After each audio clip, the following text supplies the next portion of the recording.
Mga ka-alright, sa video na to, isi-share ko lang sa inyo kung paano ba natin magagamit ang auto-removal background ng CapCut ng libre.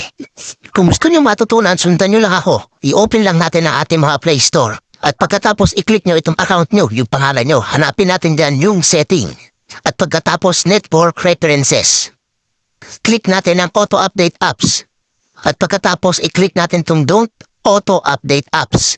Ang problema lang dito, hindi na mag-auto-update ang inyong mga apps. Kung okay lang sa inyo, tuloy nyo lang yung pananood.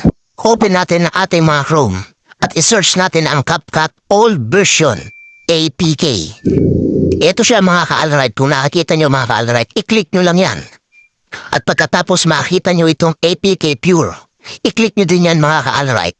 Pagkatapos scroll up nyo, hanapin nyo sa baba yung Show More.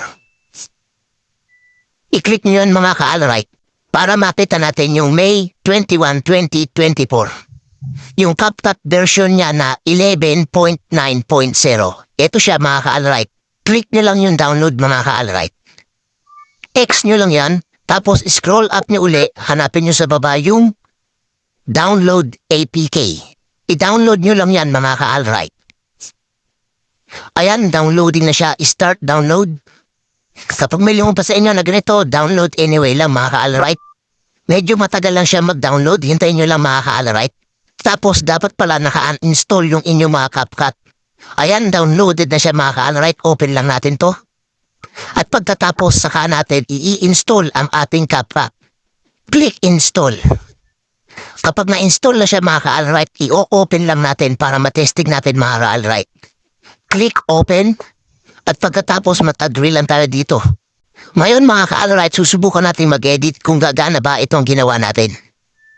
Mag-a-add lang ako ng 2 video mga ka-alright para masubukan natin kung gagana ba itong auto-removal background na to. Ayan mga ka-alright, ito na. Punta tayo sa dulong video. Ito yung i-remove background natin mga ka-alright. Hanapin lang natin dito yung remove BG. Ito mga ka-alright, kita nyo, wala na siyang pro. Libre na siya, wala nang bayad mga ka-alright. So ayan, i-remove background natin to. Auto-remove. Hintayin lang natin na mag-green to, tapos i-check natin. Overlay lang natin to mga ka-alright. Para mailagay natin doon sa may unahan. Yan, overlay. Tapos dali natin doon sa may unahan. Tignan natin kung mawawala yung background niya. Ayan, yung naging background niya, yung unang video mga ka-alright. So gumana siya mga ka-alright, i-play natin. Ayan. Ngayon, isa-save natin to kung gagana ba talaga siya. Then, i-click natin to mga ka-alright para ma-save natin. Pag na-save natin yan mga ka-alright, titignan natin doon sa may album natin kung ma-save ba sa atin. Click done, tapos, yan, i-check na natin mga ka-alright. So, ito na yung video niya mga ka-alright. Bumaan na nga siya mga ka-alright, ayan.